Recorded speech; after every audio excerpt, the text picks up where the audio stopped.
was a busy Friday in Baltimore as the Ravens signed running back Melvin Gordon, and they'll reportedly host free agent outside linebacker Kyle Van Noy for an official visit. So what does Gordon's signing mean for the state of Baltimore's running back room, and how come there isn't any more buzz surrounding Dawuane Smoot, who was originally scheduled for a visit this week as we covered last week? I'm Sarah Ellison alongside Bobby Trossett. It is Monday, July 24th, and this is your morning Ravens update from inside the vault.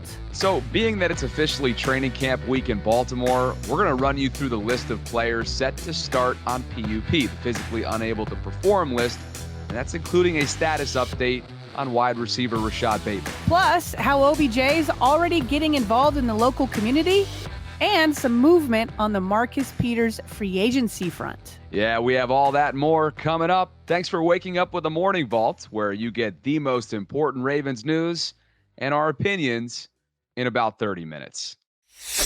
First and foremost, we've made it. Training camp is here. All veterans are reporting this week, and the entire Ravens organization is going to be back at one winning drive to officially kick off the 2023 season, partner. Hard to believe. It was an insane offseason, but we're moving forward now. And being that camp is here, I don't think this guy's just going to be a camp body per se, but on Friday, a little Friday news dump came in, and that was the signing of running back Melvin Gordon. What was your initial reaction to that coming down? I didn't have a big reaction. I felt like, or I know the rest of Ravens Twitter did, but for weeks, it has been predicted that the Ravens would sign another veteran running back to go along with some of these undrafted guys and Justice Hill, who will, all be in there, because I just felt like there was no way, regardless of their health status. I think that both Gus Edwards and JK,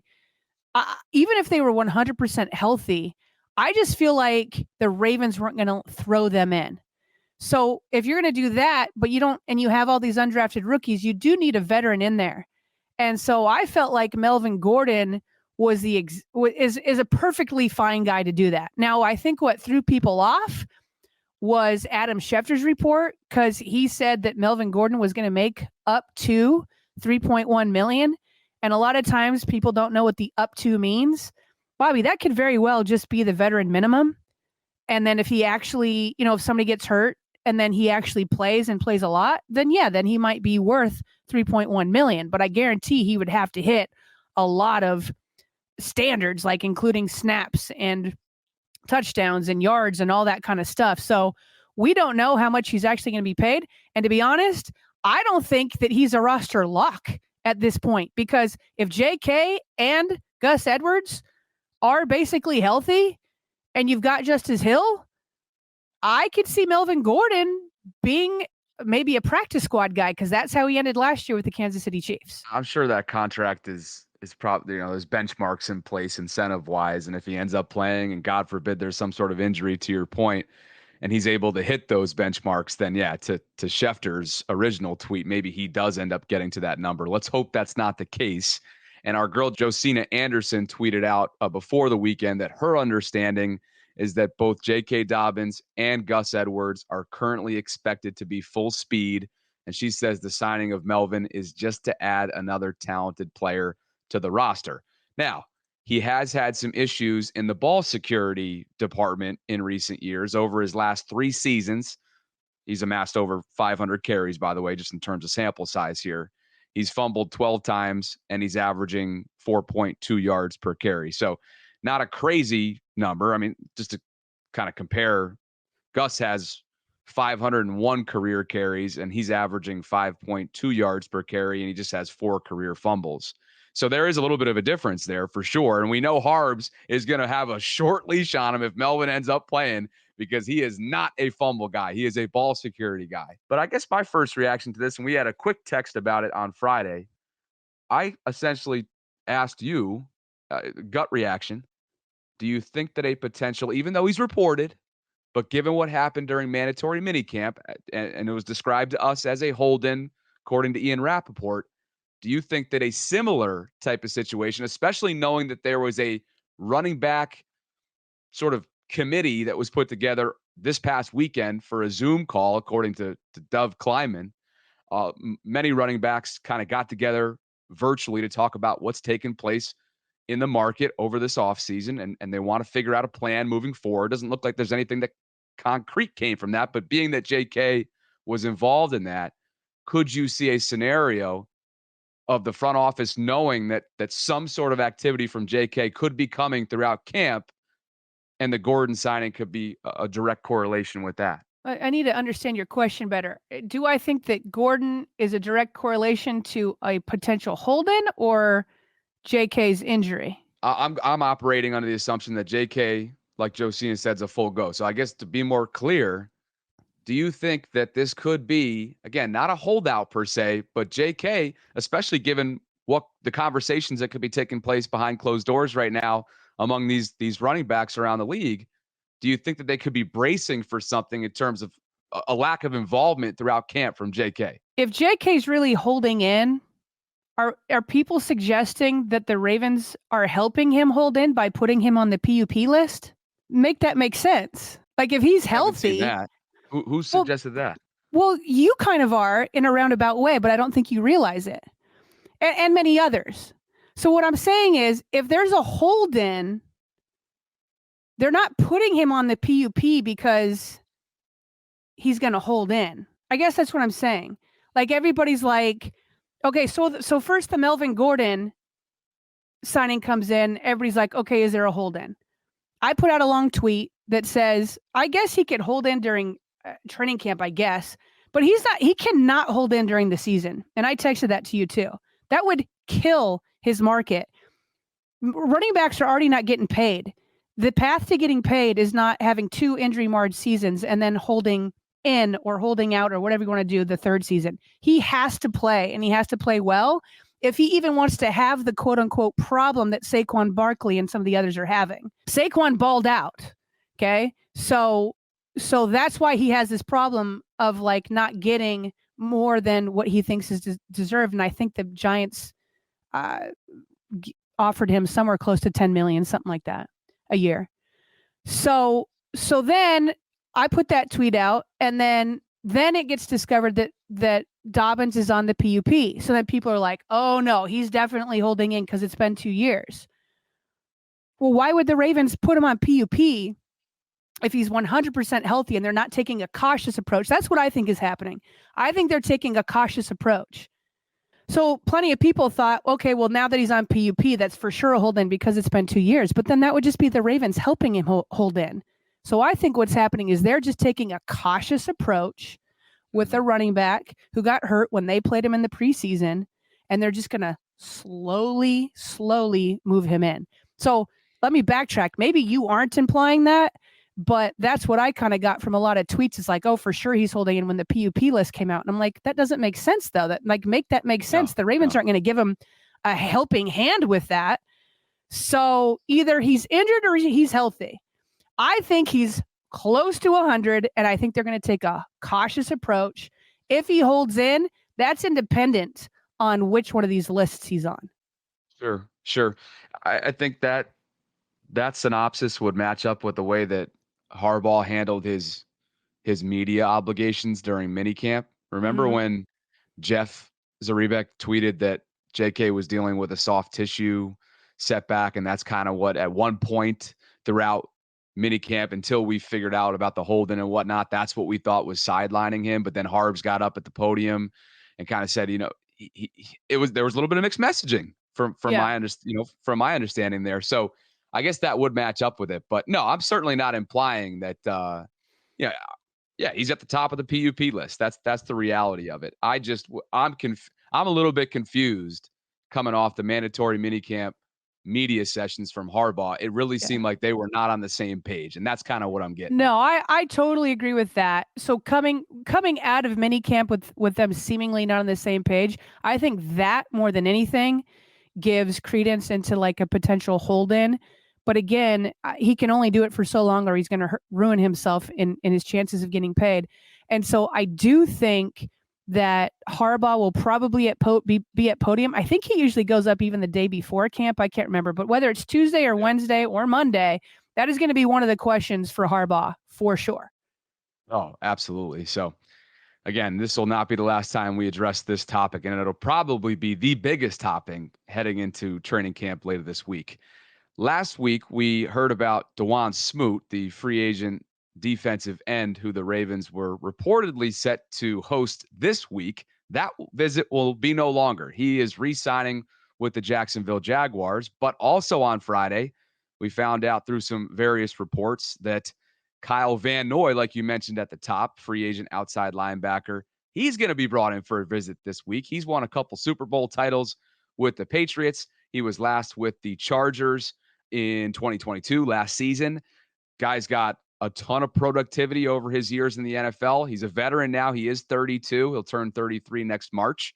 But this is something that it's funny. We just mentioned this last week during this whole running back conversation, right? We shared Robert Griffin III's proposal for where he thinks that, the league should take the running back issue. And Kyle and him were going back and forth on Twitter, and now the Ravens are having him in for a visit. Yeah. Well, and this one's interesting because now we hear about Van Noy as like immediately after we find out that Smoot went elsewhere. So that's interesting. So knowing that they have flirted with Smoot and now Van Noy, and we haven't heard from Houston, I'm not ruling out Houston yet, but it seems to me they're exploring things outside of Houston. I don't know that they're doing both. So here's the difference between bringing in a Van Noy versus a Houston. Van Noy is more of a Sam outside linebacker. So he's more of a Tyus Bowser. These guys are like kind of do everything. You can drop back in coverage. You can rush. You're just like a really balanced overall outside linebacker. And then with Van Noy, he can also actually play inside linebacker, a little bit off ball. There's nobody right now, and there hasn't been, who can play the Sam outside linebacker role, at least at a high level, outside of Tyus. So bringing in Van Noy, you actually get some depth there if they sign him. Now, your rush outside linebackers, you've got obviously Ojabo.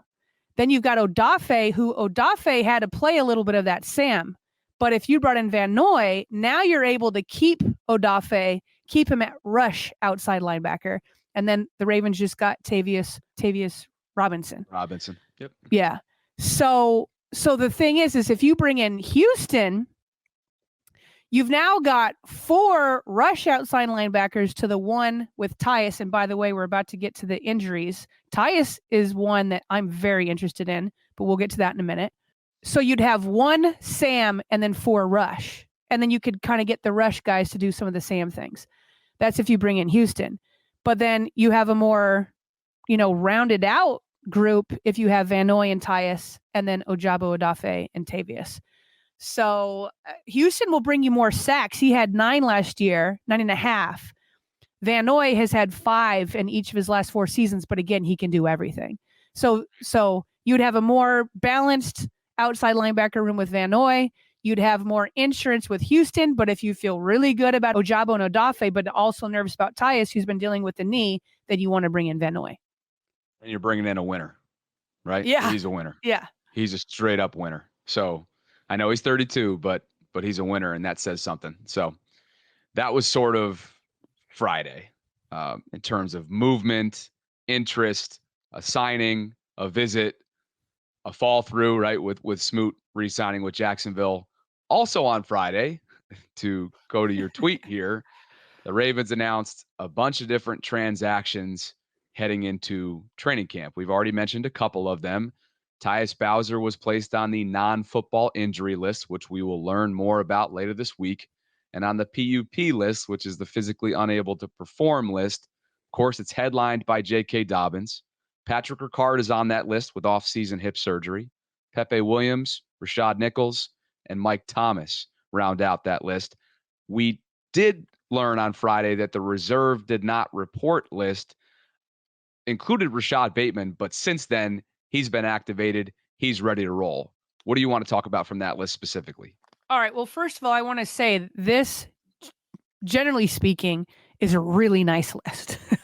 Really nice list. Compare it to last year real quick, Yeah. Compared to last year. It looked like a full football team. Seriously. And they were like all your starters. I mean, Nichols isn't going to start. Thomas isn't going to start. Bateman has since reported, so we don't even count him on the list. Pepe Williams, now his injury is undisclosed. I don't know. He didn't practice during mandatory minicamp. So that one I don't know about. But Jalen Armour-Davis was not on this list. Gus Edwards was not on this list. I also thought once Rashod did report, I thought maybe once he did, they would move him from the reserve did not report list to maybe the PUP, but they didn't do that. So that means Bateman is not on this list unless something changes after this, but they did not move him from one list to the other. They activated him. Then if J.K. Dobbins, if Josina's correct and he's good to go, then that means my theory, that gives more credence to my theory that they're just being cautious with him, but is mostly healthy.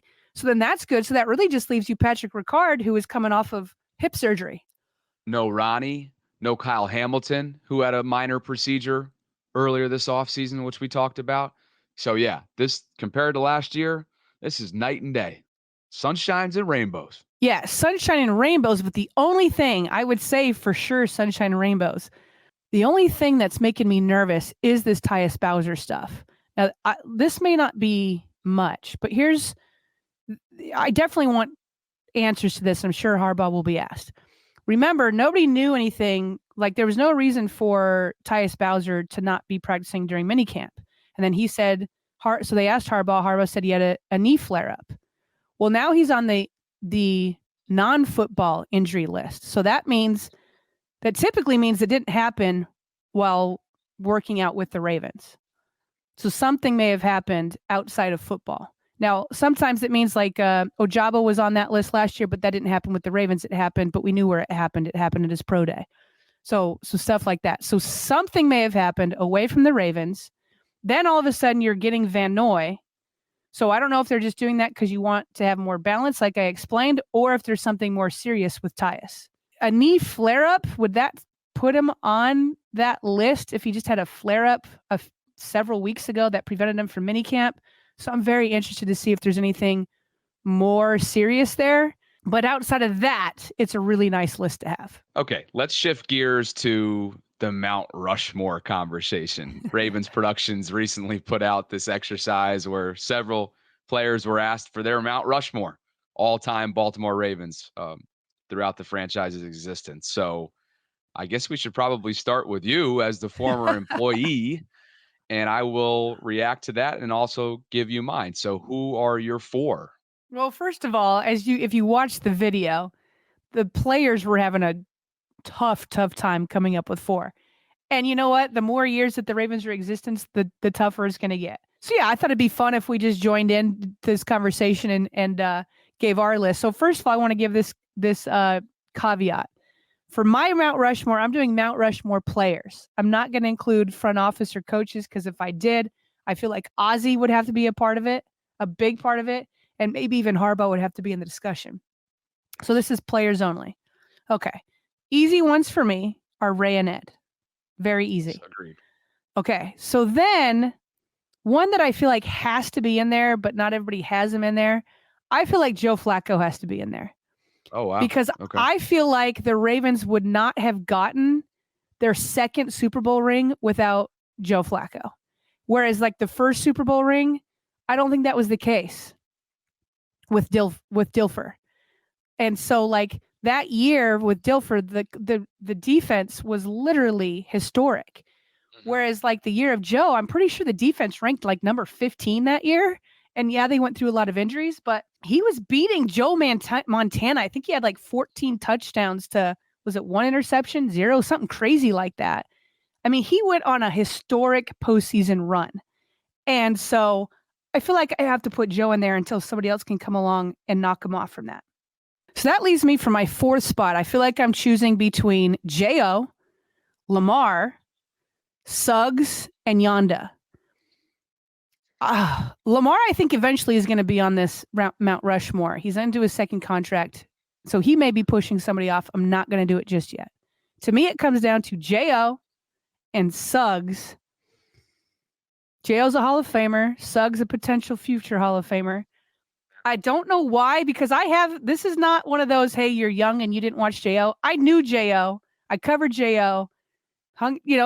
Interviewed Jo, one of the best left tackles in the history of football. But I'm going to go with Suggs just because I think this is also a Rushmore. Not only do I feel like he did a lot from that linebacker position and rushing the passer, I just feel like he was like a Ray type figure in terms of like just like the culture and people loving him and being this popularity and his Suggs versus Roethlisberger and Suggs versus some of the best quarterbacks. So Suggs, when he would go on TV shows and debate Skip Bayless, I just feel like he had such an impact as a face of the franchise versus Jo that I'm giving him the edge. So what about you? Okay, so the shoo-ins are obviously Ray and Ed. I'm going to go with Jonathan Ogden as my third and Suggs as my fourth. I'm looking at overall body of work rather than just an absolute heater after heater in the month of January. That is no disrespect to five whatsoever, but I'm looking at full seasons, full overall careers, Yeah, rather than postseason. I think it's as simple as that. Joe is obviously going to be a Ring of Honor figure, right? By the way, have you seen or heard anything about his status for this upcoming season? I think he's just a free agent. He hasn't officially retired. Let me look it up while you talk here. Yeah, you got to think that we're No, coming he's a up on free that agent. time where free agent. Yeah, So yeah. has not retired, and you got to think at this point with training camp coming up, he's probably working out. He's probably gearing up for any potential injuries to come, unless he's potentially going to announce his retirement at some point before the season. But knowing him and knowing how many kids the Flaccos have, hey, keep the best job in all professional sports coming if you can, right? Backup quarterback, why not? But anyway, Ray, Ed, Suggs, and Jo is my four. All right. I respect that. I think that's fair. You're taking a body of work. I just want the Super Bowl, so that's why I give it to Jo. So And by anyway, the way, we'll just before we dive into quick hits, yeah. Honorable mention and then some is obviously Marshall Yanda. Are you kidding me? Yeah. This guy was the epitome of grit. And when you see the play like a Raven sign, you can't not think of Marshall Yanda. So Yeah. it goes No, I'm without glad. saying. Yeah, I'm glad that I mentioned him quickly, but I didn't go deep enough into him into explaining why he's there. But yeah, also a Just Hall to of Fame repeat kind it, of guy. you know? Yeah. Glad you did that. So, all right, so we'll get some quick hits here and then we'll wrap up. So, Odell Beckham Jr., as we mentioned, he is definitely making, putting his stamp here in Baltimore. Over the weekend, he did a football camp at Gilman in Baltimore. There's some video circulating with that. I believe he brought in like 25 military families. So, he's already got that all set up at a historic school that everybody knows in Baltimore just a few months after signing. And by the way, if Rashod Bateman and Zay Flowers and OBJ, we might for the first time get them all on the same field at the same time this week. Looking forward to that. Elsewhere, Marcus Peters, the news there is that he's not only visiting for the second time the Raiders, but he's going to be working out with them on Monday. Feels like an inevitability that he will be signing there, which will break my heart. But we wish him. I was waiting for that. Yeah, but we will wish him the best outside of when he's playing the Ravens. And then finally, I believe we have the final Madden ratings. I think these are the final ones. We've got the quarterbacks came in. Lamar Jackson came in at number 4 among all quarterbacks with the 91 overall rating. And then, of course, LJ had the most likable response to that. He's like, well, I'm just going to switch it to 99 when I get the games, when I play. But he's number 4 with 91 overall rating. Roquan Smith, he came in at number 2 among inside linebackers. He has a 92 overall rating. And then Justin Tucker, of course, he came in as the number 1 kicker with a 91 overall rating. So just to recap, all the Ravens that came in to the 90-plus club, we got Mark Andrews at 95, Marlon Humphrey 93, Justin Tucker 91, Lamar Jackson 91, Roquan Smith 92, and then Ronnie Stanley at 90. Should you care about this stuff, Madden ratings, preseason ratings. Oh my gosh, it's that time of year. But hey, people do care. And literally, before we started recording this, I saw the ESPN countdown crew doing like airing a special on the Madden ratings. I'm like, okay, And actually, you said this, you kind of insinuated it last week, I think, that you thought that I played Madden. No, no, no, Ooh. no, no, no. Did you play as a kid though? As a kid, I did. But Okay. if I'm nearing 30 and playing Madden, I'm sorry. With all due respect to the gamers out there, the gamer community, come check me. Okay, come check me. That's not me. I just don't have enough time for that. Now, I did just start watching the quarterback film, the Netflix series, Oh, which that's is on my list. super. Oh my gosh, you have got to. I'm telling you, anybody who does not like, and this is just one of the many takeaways, anyone who criticizes or just doesn't like Kirk Cousins should go and watch this film. That's what He I've is heard. an That's what yeah.